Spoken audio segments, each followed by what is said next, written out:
नमस्कार। भूगोल की बातें मधुसूदन सर रे साथे वीडियो मेंस के इस 1 वीक सीरीज में आपका स्वागत और अभिनंदन है। आज हम बात करने वाले हैं एक महत्वपूर्ण महाद्वीप अफ्रीका महाद्वीप से। और विश्व के भूगोल में यदि प्रश्न जो सबसे ज्यादा पूछे जाते हैं वह अफ्रीका महाद्वीप से पूछे जाते हैं। क्यों पूछे जाते हैं? क्योंकि अफ्रीका महाद्वीप की भौगोलिक विशेषताएं सबसे ज्यादा है। चाहे वह पर्वतों के बारे में पूछा जाए, चाहे वह नदियों के बारे में पूछे जाएं, झीलों के बारे में पूछे जाएं, मरुस्थल या पठार, घास के मैदान, किसी भी भौगोलिक क्षेत्र का यदि प्रश्न आता है तो अफ्रीका महाद्वीप से पूछने की सबसे ज्यादा संभावना है। तो शुरुआत करते हैं अफ्रीका महाद्वीप के बारे में। तो सबसे पहले अफ्रीका महाद्वीप की क्या विशेषताएं हैं और फिर वहां पर कौन कौन से पर्वत, नदियां और भौगोलिक क्षेत्र हैं उन पर बात करेंगे। तो सबसे पहले बात करते हैं अफ्रीका महाद्वीप की। और अफ्रीका महाद्वीप में यदि हम बात करें, यहां जो अफ्रीका महाद्वीप है, इस अफ्रीका महाद्वीप से 3 मुख्य अक्षांश रेखाएं गुजरती। कौन कौन सी? देखिए, एक तो भूमध्य रेखा,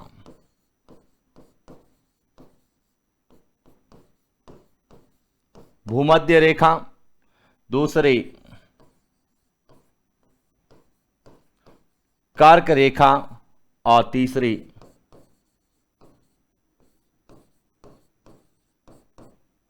मकर रेखा। तो सबसे पहला प्रश्न आपसे यही पूछा जाता है कि कौन से महाद्वीप से तीनों मुख्य अक्षांश गुजरते हैं। यानी कर्क रेखा, भूमध्य रेखा और मकर रेखा तीनों गुजरती है। तो वह कौन सा महाद्वीप है? अफ्रीका महाद्वीप है, जहां से तीनों रेखाएं गुजरती। और इसके बाद यहां से जो है ग्रीनविच रेखा भी गुजरती है।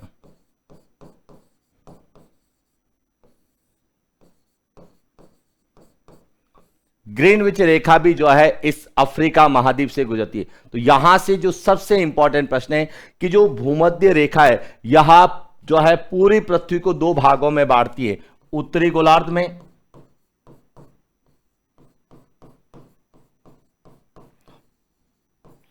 और दक्षिणी गोलार्ध में।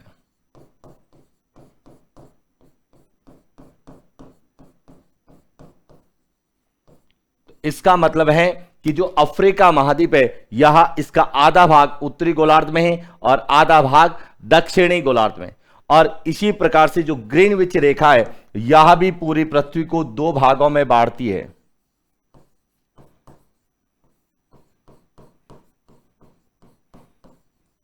पूर्वी गोलार्ध और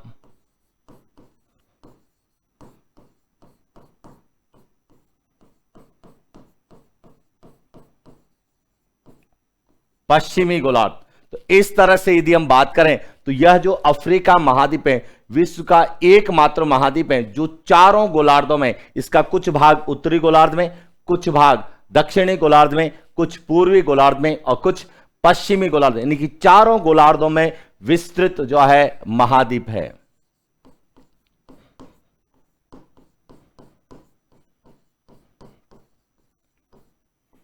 चारों गोलार्ध में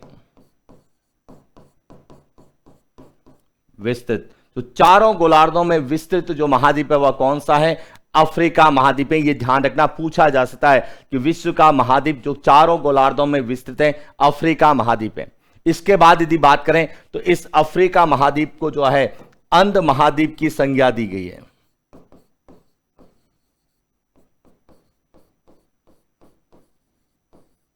आपसे पूछा जा सकता है कि अंध महाद्वीप किसे कहते हैं? तो अफ्रीका महाद्वीप को कहते हैं। क्यों कहते हैं? क्योंकि अफ्रीका महाद्वीप में जब हम अध्ययन करते हैं तो अधिकांश यहां पर जनजातियां निवास करती है, जैसे बद्दू जनजाति है, पिग्मी है, बंतू है, बुशमैन है, कई ऐसी जनजातियां यहां पर निवास करती है। और यहां पर भौतिकतावाद का अभाव है, इसीलिए इसे हम अंधकारमय महाद्वीप यानी अंध महाद्वीप की संज्ञा देते हैं, क्योंकि यहां पर आदिवासी जनजातियां जो है ज्यादा निवास करती है, जिसके बारे में हम आगे चर्चा करेंगे। इसके बाद यदि बात करें तो यहां जो अफ्रीका महाद्वीप है, इसका क्षेत्रफल और जनसंख्या की दृष्टि से, क्षेत्रफल और जनसंख्या दोनों की दृष्टि से विश्व में कौन सा स्थान है? दूसरा है। क्षेत्रफल और जनसंख्या में सबसे बड़ा महाद्वीप एशिया महाद्वीप है और इसके बाद दूसरा महाद्वीप कौन सा है? वहां अफ्रीका महाद्वीप है। अब अफ्रीका महाद्वीप से जो मुख्य जो है रेखाएं, भूमध्य रेखा और कर्क रेखा निकलती है, यह कुछ झीलों से भी गुजरती है। तो कई बार पूछा जाता है कि कौन सी झील भूमध्य रेखा पर है, तो अफ्रीका महाद्वीप की जो सबसे बड़ी झील है, जिसे हम कहते हैं विक्टोरिया झील।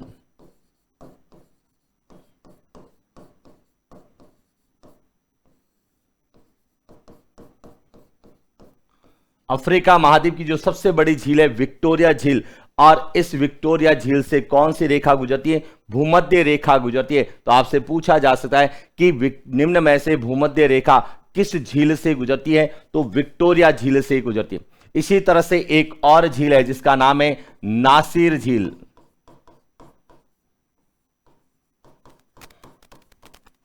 नासिर झील यह मिस्र में है। कहां पर है, मिस्र में है। और नासिर झील से कौन सी रेखा गुजरती है, कर्क रेखा जो है वह नासिर झील से गुजरती है। और नासिर झील का जो निर्माण है यह नील नदी के द्वारा किया जाता है, और विक्टोरिया झील से नील नदी निकलती है और मिस्र में नासिर झील का यह निर्माण करती है। तो यह अफ्रीका महाद्वीप की विशेषताएं, एक तो चारों गोलार्धों में है, एक क्षेत्रफल और जनसंख्या की दृष्टि से दूसरा स्थान है, तीसरा इसे जो है अंध महाद्वीप कहते हैं, और यहां से तीनों प्रमुख अक्षांश रेखाएं और ग्रीनविच रेखा गुजरती है। और साथ ही साथ नासिर झील और विक्टोरिया झील भूमध्य रेखा पर स्थित है, और नासिर झील जो है वह कर्क रेखा पर स्थित है। इसके बाद बात करते हैं अफ्रीका महाद्वीप के प्रमुख पर्वत कौन से हैं, क्योंकि हमारे सिलेबस में पर्वत भी है तो कहीं न कहीं पर्वतों के प्रश्न पूछे जाते हैं। तो देखिए, सबसे पहले बात करते हैं अफ्रीका महाद्वीप में कौन कौन से पर्वत है। तो अफ्रीका महाद्वीप का जो सबसे ऊंचा पर्वत है जिसे कहते हैं किलिमंजारो, और उसकी जो सबसे ऊंची चोटी है जिसका नाम है माउंट किलिमंजारो, जिसकी ऊंचाई 5895 मीटर है। यानी कि सबसे पहले किसकी बात करते हैं, किलिमंजारो।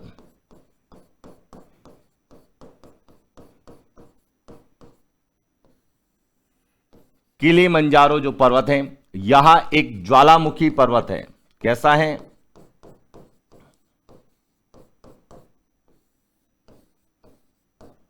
ज्वालामुखी क्रिया से निर्मित पर्वत है, और इसकी जो सबसे ऊंची चोटी है इसका नाम है माउंट किलिमंजारो।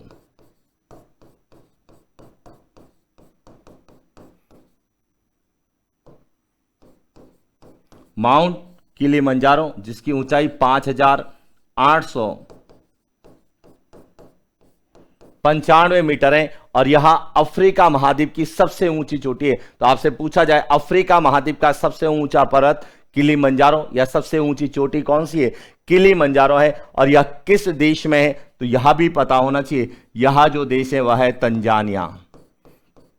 किस देश में है, तंजानिया में यह किलिमंजारो पर्वत स्थित है। इसके बाद दूसरा जो है, इसी के पास में एक पर्वत है जिसका नाम है केन्या। दूसरा यह जो पर्वत है यह है केन्या पर्वत, और इसी में यहां पर है एल्गन। केन्या और एल्गन जो पर्वत है यह भी ज्वालामुखी पर्वत है।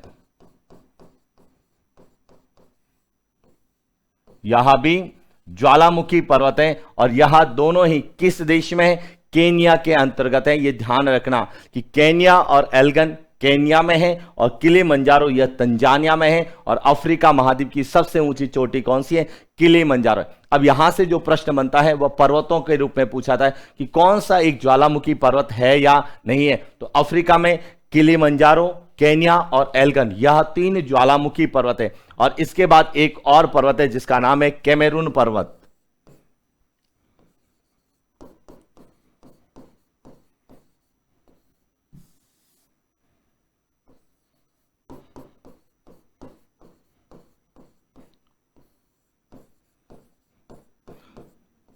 कैमरून पर्वत जो है यह एक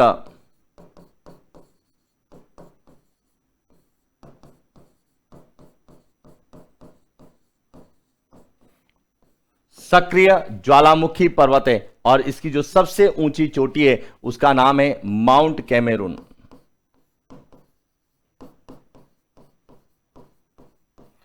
जिसकी ऊंचाई 4040 मीटर है। कितनी है, 4040 मीटर है, जो कि कैमरून देश में स्थित है। और आपसे पूछा जा सकता है अफ्रीका महाद्वीप का एकमात्र सक्रिय ज्वालामुखी कौन सा है, तो कैमरून या कैमरून पर्वत है, जिसकी सबसे ऊंची चोटी माउंट कैमरून है, जिसकी ऊंचाई 4040 मीटर है। इसके बाद यहां का एक और प्रमुख पर्वत है जिसके बारे में आपसे बहुत बार पूछा जाता है, और वह है एटलस पर्वत। कौन सा है? एटलस पर्वत। यह पर्वत जो है यह है एटलस पर्वत।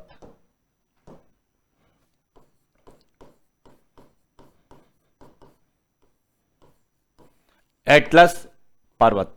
और एटलस पर्वत की जो सबसे ऊंची चोटी है उसका नाम है माउंट टुपकले। माउंट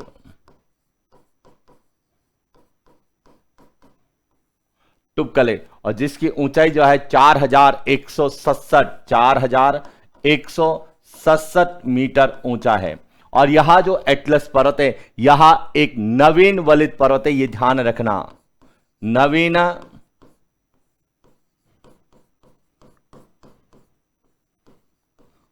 वलित पर्वत है। और यह 3 देशों में फैला हुआ है। कौन कौन से देश हैं? यह मोरक्को,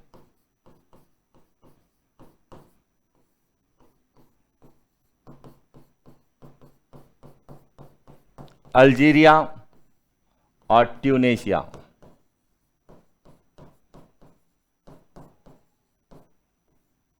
इन 3 देशों में यह फैला हुआ है, लेकिन जो इसकी सबसे ऊंची चोटी है जिसका नाम है माउंट टुपकले, यह मोरक्को में स्थित है। तो आपसे पूछा जा सकता है अफ्रीका महाद्वीप का नवीन वलित पर्वत कौन सा है, तो एटलस पर्वत है, जो कि मोरक्को, अल्जीरिया और ट्यूनीशिया में फैला हुआ है, और जिसकी सबसे ऊंची चोटी माउंट टुपकले है। और यह किस देश में? तो मोरक्को में है माउंट टुपकले। कैमरून कहां पर है? तो कैमरून में है। केन्या कहां पर है? केन्या में है। एल्गन कहां पर है? एल्गन में है। और किलिमंजारो कहां पर है? तंजानिया में। और इसके बाद अफ्रीका का जो सबसे दक्षिणी जो पर्वत है जिसे कहा जाता है ड्रेकन्सबर्ग पर्वत। यहां जो आपको पर्वत दिख रहा है यह है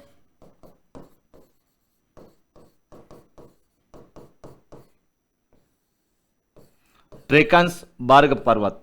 और यह कहां पर है? दक्षिण अफ्रीका में है। कहां पर है? दक्षिण अफ्रीका में है। और इसकी जो सबसे ऊंची चोटी है उसका कहा जाता है थबाना नेत्याना। इसकी सबसे ऊंची चोटी है, इसका नाम है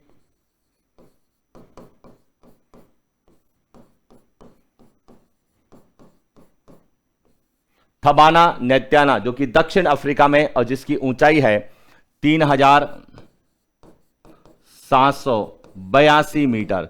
3782 मीटर जो है यहां इसकी थबाना नेत्याना की है, जो कि अफ्रीका महाद्वीप के अंतर्गत सबसे दक्षिणी चोटी कहते हैं, या दक्षिण अफ्रीका की सबसे ऊंची चोटी कौन सी है?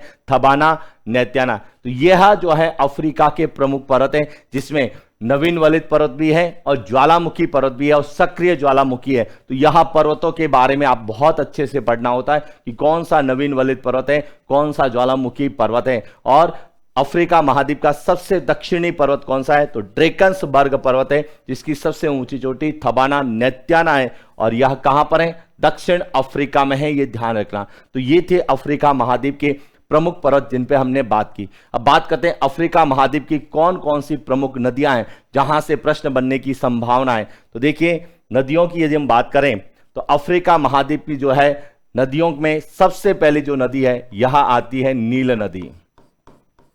सबसे पहले कौन सी नदी है? नील नदी। और नील नदी के बारे में आपने पढ़ा होगा विश्व की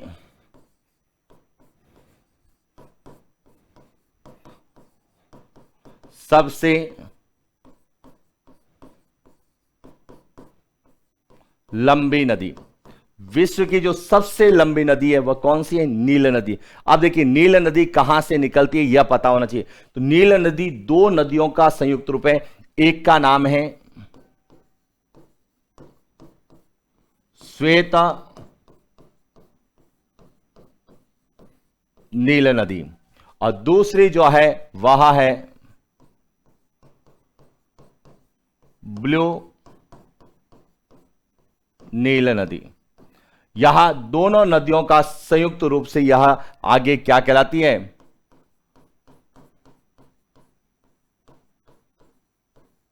नील नदी के नाम से जानी जाती है। अब जो श्वेत नील नदी है यह कहां से निकलती है?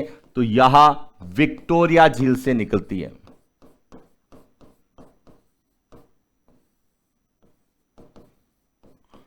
यहां विक्टोरिया झील से निकलती है और यह ब्लू नील नदी यह टाना झील से निकलती है। टाना झील से निकलती है और यह दोनों नदियां जो है कहां पे मिलती है, जिस स्थान पर मिलती है उसका नाम है खार्तुम। और खार्तुम जो कि सूडान की राजधानी है, वह इसी दोनों नदियों के संगम पर नील नदी के किनारे स्थित है। और जब ये नील नदी सूडान से कहां जाती है, मिस्र में जाती है, तो यह मिस्र में एक झील का निर्माण करती है। इस झील का नाम है नासिर झील।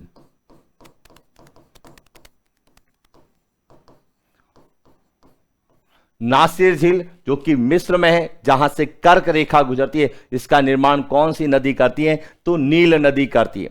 इसके बाद इसी पर आगे एक बांध बना हुआ है जिसे कहा जाता है अस्वान बांध। मिस्र में जो है इस नदी पर एक बांध बना हुआ है जिसका नाम है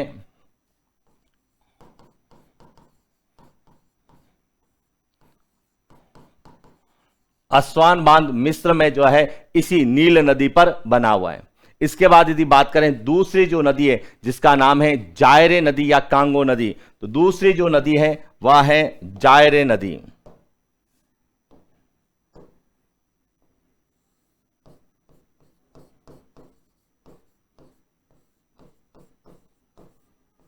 जायरे या कांगो नदी। अब यह कहां से निकलती है, यह निकलती है कटंगा के पठार से।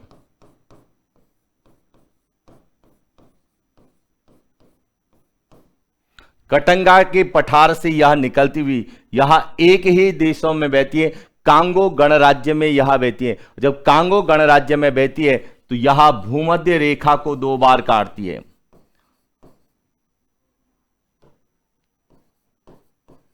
कई बार यह प्रश्न पूछा गया है कि कौन सी नदी भूमध्य रेखा को 2 बार काटती है, तो वह कौन सी है, वह है कांगो नदी है जो कि भूमध्य रेखा को 2 बार काटती। यह भूमध्य रेखा है। भूमध्य रेखा को 2 बार काटने वाली नदी कौन सी है, तो जायरे या कांगो नदी। इसके बाद तीसरी जो नदी है वह कटंगा के पठार से ही निकलती है और इसका नाम है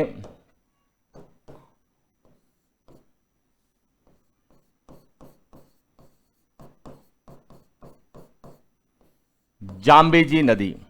जाम्बेजी नदी यह जाम्बिया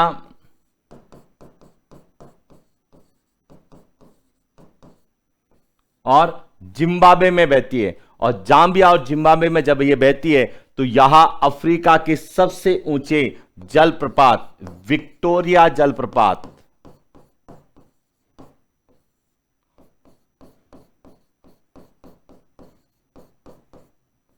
विक्टोरिया जलप्रपात का निर्माण भी करती है। और इसी नदी पर एक जो है बांध बना हुआ है। इस बांध को कहा जाता है केंजी बांध।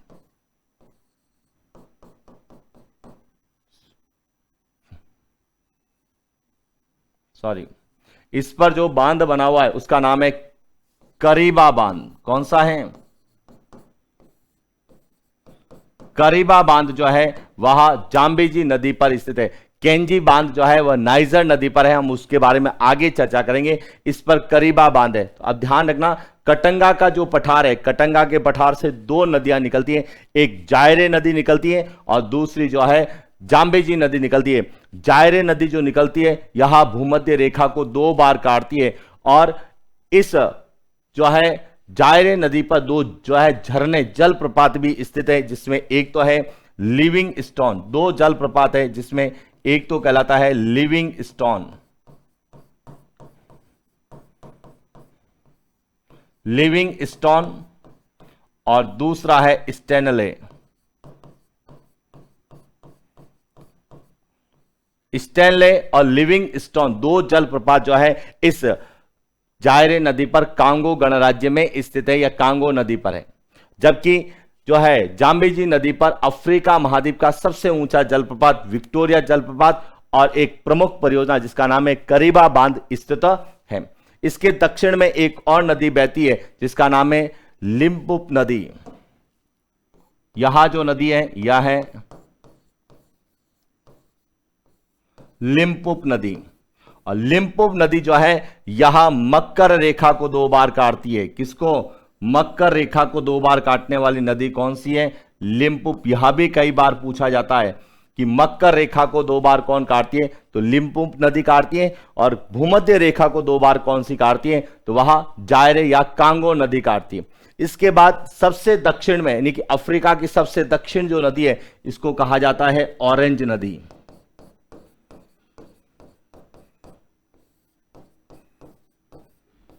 ऑरेंज नदी जो कि ड्रेकन्सबर्ग पर्वत से निकलती है और दक्षिण अफ्रीका में यहां बहती है। तो ऑरेंज नदी है, लिम्पुप नदी है, जाम्बेजी नदी है, जायरे नदी है और उसके बाद नील नदी। इसके अलावा एक और नदी है जिसका नाम है नाइजर नदी। कौन सी है?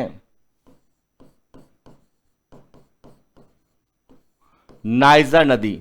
और यहां मुख्य रूप से नाइजीरिया में बहती है और इस नदी के किनारे जो है प्रमुख तेल के भंडार हैं, इसीलिए नाइजर नदी को तेल नदी की संज्ञा दी गई है। तेल नदी के नाम से किसे जानते हैं? नाइजर नदी को जानते हैं। और इसी नाइजर नदी पर नाइजीरिया में एक बांध बना हुआ है जिसे कहा जाता है केंजी बांध।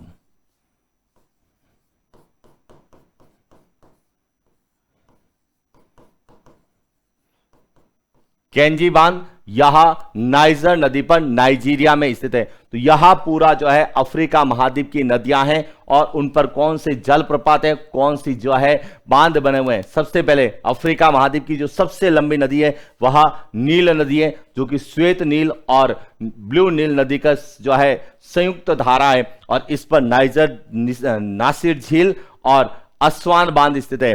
नाइजर नदी जो जिसे हम नाइजर से निकलती है और नाइजीरिया में बहती हुई अटलांटिक महासागर में जब घिरती है तो इस नदी के किनारे तेल के भंडार होने के कारण इसे तेल नदी की संज्ञा दी गई है और इसी पर एक बांध है जिसे हम कहते हैं केंजी बांध।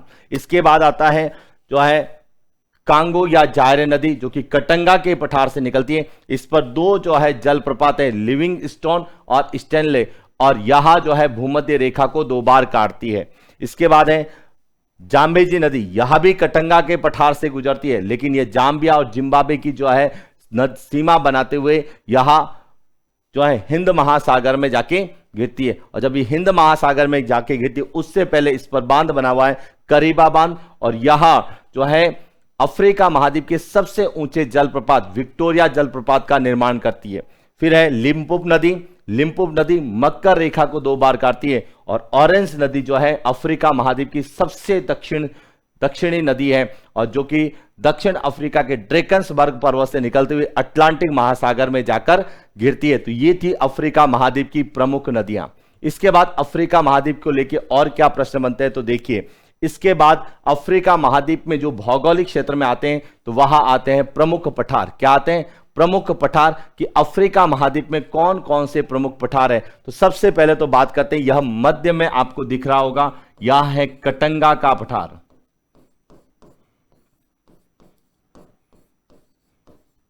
कटंगा का पठार। और जो कटंगा का पठार है यह कांगो गणराज्य में है। कहां पर है?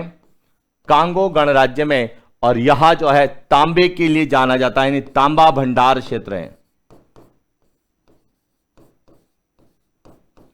अफ्रीका में तांबे के जो भंडार है वह सब कहां है? कटंगा के पठार में है। और इसी कटंगा के पठार से 2 नदियां निकलती हैं। कौन कौन सी निकलती है? एक तो निकलती है कांगो और दूसरी कौन सी निकलती है?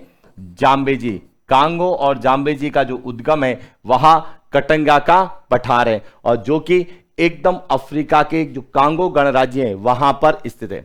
इसके बाद दूसरा जो है वह है बाई का पठार।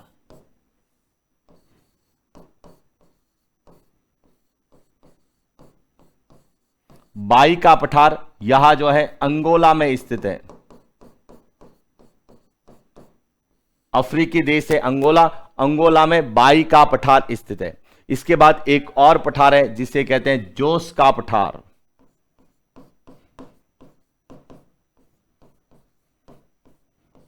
जोस का जो पठार है यहां नाइजीरिया में स्थित है। जोस का पठार नाइजीरिया में। और एक जो सबसे इंपॉर्टेंट है जिसे कहा जाता है अबिसीनिया का पठार, और अबिसीनिया का जो पठार है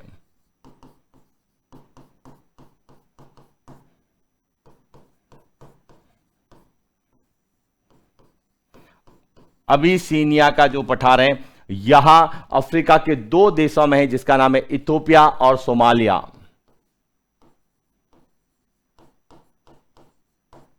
इथोपिया और सोमालिया जो यह दो देश हैं, इन दोनों देशों में इस पठार को अबिसीनियाई पठार या अबिसीनिया का पठार कहते हैं। तो अफ्रीका महाद्वीप के प्रमुख जो है 4 पठार याद रखना। अबिसीनिया का पठार जो कि इथोपिया और सोमालिया में है, कटंगा का पठार जो कि कांगो गणराज्य में है, बाई का पठार अंगोला में है, और जोस का पठार जो कि कहां पर है, नाइजीरिया के अंतर्गत है। इसके अलावा अफ्रीका महाद्वीप में और कौन कौन से प्रमुख भौगोलिक प्रदेश हैं उन पर बात करते हैं। तो इसके अलावा अफ्रीका महाद्वीप में जो है मरुस्थल है। क्या है? मरुस्थल है। और यह मरुस्थल एग्जाम पॉइंट ऑफ व्यू से इंपॉर्टेंट है। तो अफ्रीका महाद्वीप में कौन से मरुस्थल है? तो सबसे पहले बात करते हैं मरुस्थल में, सहारा का मरुस्थल।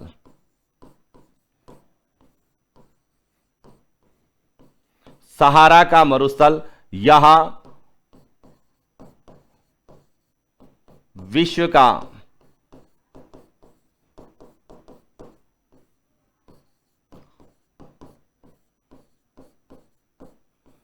सबसे बड़ा मरुस्थल, ये ध्यान रखना, विश्व का सबसे बड़ा मरुस्थल कौन सा है? सहारा का मरुस्थल है। और सहारा के मरुस्थल की यदि हम बात करें तो सहारा के मरुस्थल का कारण क्या है? तो कारण आपको पता होगा, कनारी की ठंडी धारा। कौन सी?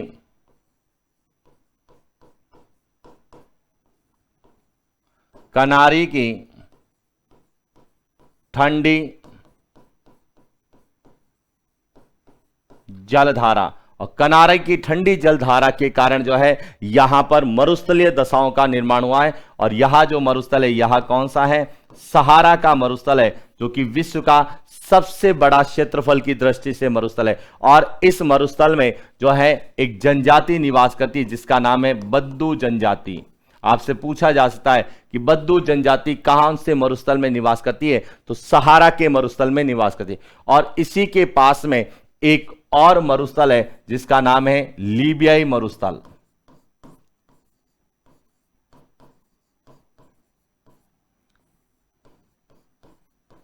लीबियाई मरुस्थल यहां लीबिया में स्थित है।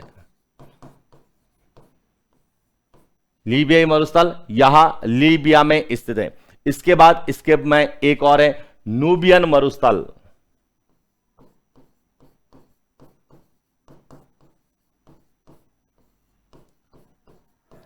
और नूबियन जो मरुस्थल है यहां सूडान और इरिट्रिया में, इरिट्रिया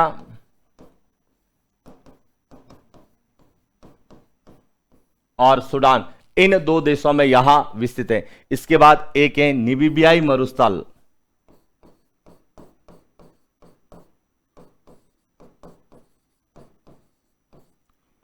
नामीबियाई मरुस्थल यहां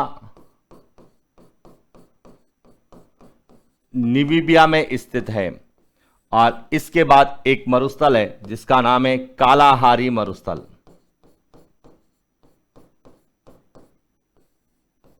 कालाहारी मरुस्थल यहां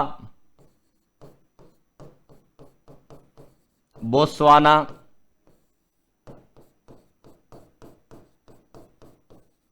नामीबिया और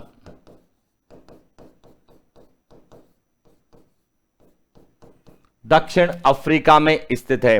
और यहां पर जो है जनजाति निवास करती है उसका नाम है बुशमैन।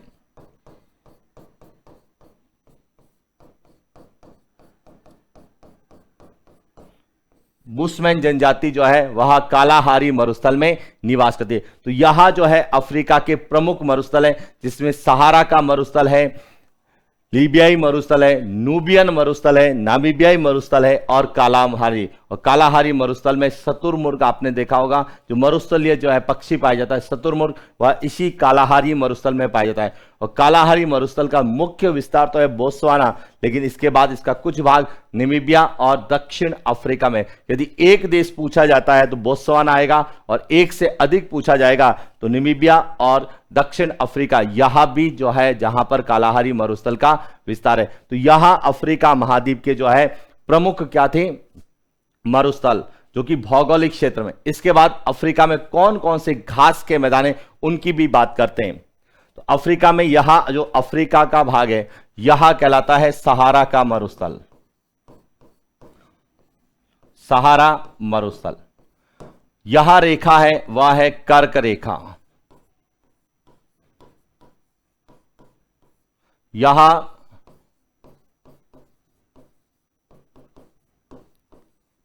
भूमध्य रेखा और यहां मकर रेखा। अब जो भूमध्य रेखा और कर्क रेखा के बीच का क्षेत्र यह कहलाता है उष्ण कटिबंध। कर्क रेखा के ऊपर है शीतोष्ण कटिबंध।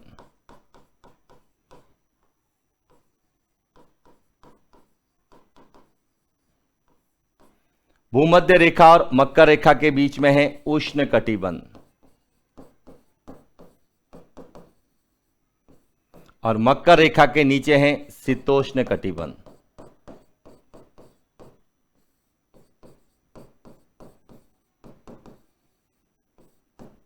अब इन कटिबंधों में जो घास के मैदान पाए जाते हैं, जैसे सहारा के मरुस्थल के दक्षिण में, भूमध्य रेखा के उत्तर में जो पाए जाएंगे, इन्हें कहा जाएगा उष्ण कटिबंधीय घास के मैदान। उष्ण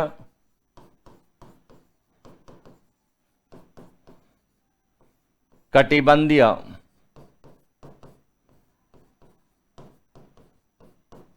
घास के मैदान। और उष्ण कटिबंधीय घास के मैदानों को क्या कहा जाता है, सवाना। तो ध्यान रखना, सवाना घास के मैदान कैसे होते हैं, उष्ण कटिबंधीय घास के मैदान होते हैं। और सवाना घास में जो जलवायु पाई जाती है उसे सवाना तुल्य जलवायु की संज्ञा दी गई। इसीलिए विश्व में जो उष्ण कटिबंधीय घास के मैदान है उन्हें हम सवाना घास के मैदान कहते हैं। और इन्हीं सवाना घास के मैदानों को हमने पिछली क्लास में चर्चा की थी कि वेनेजुएला में लानोस के नाम से और ब्राजील में कैंपास के नाम से हम लोग जानते हैं। तो ध्यान रखना, उष्ण कटिबंधीय घास के मैदान आएंगे तो वहां सदैव क्या होंगे, सवाना घास के मैदान होंगे। और जो मकर रेखा के दक्षिण में शीतोष्ण कटिबंध है, यहां पर जो घास के मैदान होंगे इन्हें कहा जाता है शीतोष्ण घास के मैदान।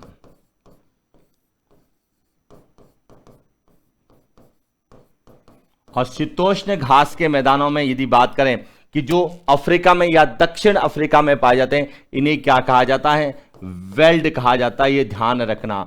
तो वेल्ड यहां शीतोष्ण घास के मैदान है, जबकि सवाना यहां उष्ण घास के मैदान है। और आपसे डायरेक्ट भी पूछा जा सकता है कि अफ्रीका में जो है सबसे ज्यादा कौन से घास के मैदान मिलेंगे, तो अफ्रीका में उष्ण कटिबंधीय क्षेत्र ज्यादा है, इसलिए यहां सवाना घास के मैदान या सवाना तुल्य जलवायु ज्यादा पाई जाती है। जबकि इसमें जो शीतोष्ण घास के मैदान है उन्हें हम वेल्ड कहते हैं। और वेल्ड मुख्य रूप से दक्षिण अफ्रीका में पाए जाते हैं। कहां पाए जाते हैं, दक्षिण अफ्रीका में जो शीतोष्ण घास के मैदान है इन्हें हम क्या कहते हैं, वेल्ड कहते हैं। और इन वेल्ड में सबसे ज्यादा किसका उत्पादन होता है, मक्का का उत्पादन होता है। इसीलिए ध्यान रखना, प्रश्न पूछा जाता है मक्का त्रिभुज कहां है।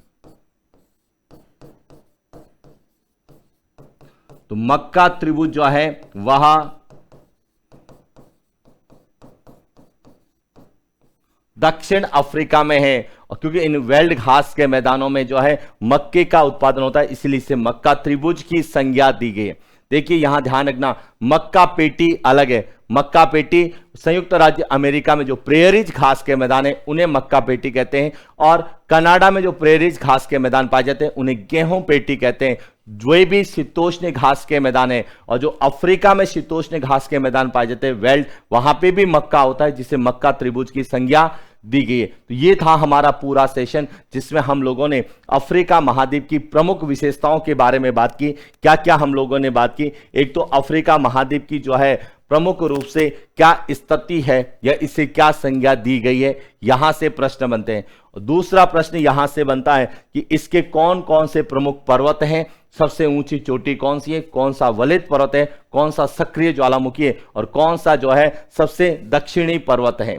इसके बाद हमने बात की यहां की प्रमुख नदियां कौन कौन सी है, उन नदियों पर कौन से बांध बने हुए हैं, कौन कौन से जलप्रपात हैं और उन नदियों के द्वारा कौन सी झीलों का निर्माण किया जाता है।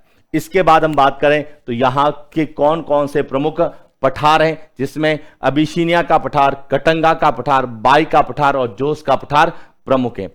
इसके बाद हमने बात की कि यहां की प्रमुख जो है मरुस्थल कौन कौन से और उन मरुस्थल की क्या क्या विशेषताएं।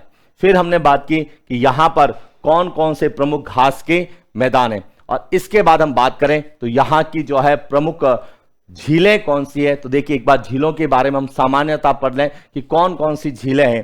तो यहां की यदि बात करें अफ्रीका की झीलें,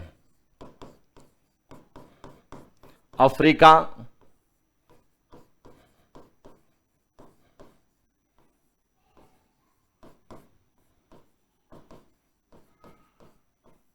की झीलें कौन कौन सी है, तो देखना सबसे पहले जो झील है वहां है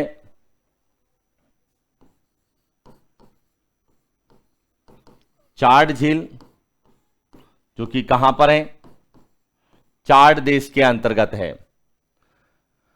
दूसरी जो है वह है वोल्टा झील, वोल्टा झील यहां घाना के अंतर्गत है। तीसरी जो है वह है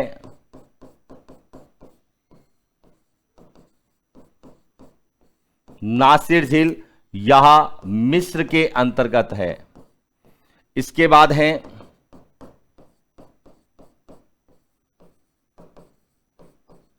टाना झील, यह इथोपिया में है, इथोपिया में है। इसके बाद जो है एक यहां पर महान भ्रंश घाटी है और इस महान भ्रंश घाटी में भी जो है झीलें पाई जाती हैं। यह झीलें बहुत बार एग्जाम में पूछी गई है कि कौन सी महान भ्रंश घाटी में स्थित है या नहीं है। महान सीमा भ्रंश में कौन कौन सी है, तो देखिए महान सीमा भ्रंश में यदि सबसे पहले बात करते हैं तो वह आती है अल्बर्ट झील। कौन सी आती है? अल्बर्ट।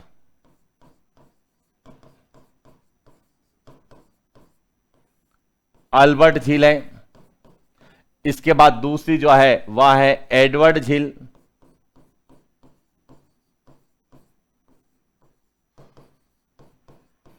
इसके बाद तीसरी जो आती है वह आती है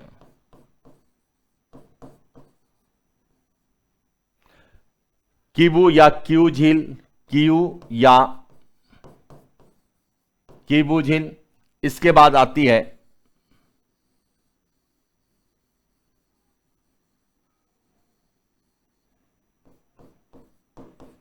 टंगानिका झील।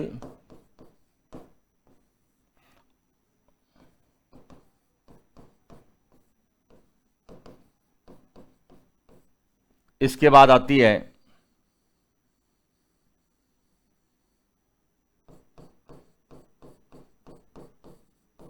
मलावी या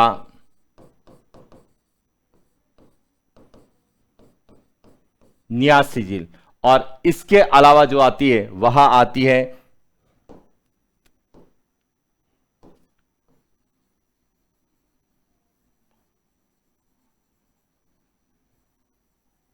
विक्टोरिया झील। कौन सी है?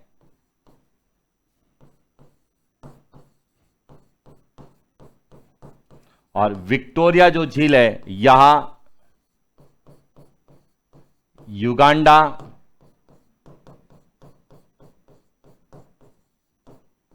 तंजानिया और केन्या, इन तीनों देशों की सीमा पर स्थित है जहां से भूमध्य रेखा गुजरती है। एल्बर्ट झील है यह युगांडा में स्थित है। कहां पर है? युगांडा में। एडवर्ड यह युगांडा और रवांडा की जो है सीमा पर है।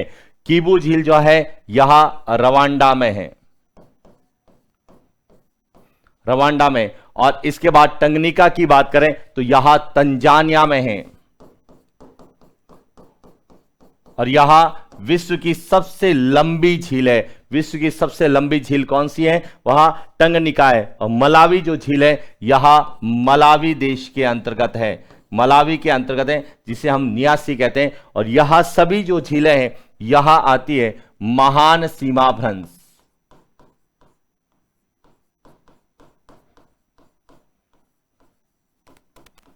महान सीमा भ्रंश या अफ्रीकी भ्रंश घाटी कहते हैं इसे।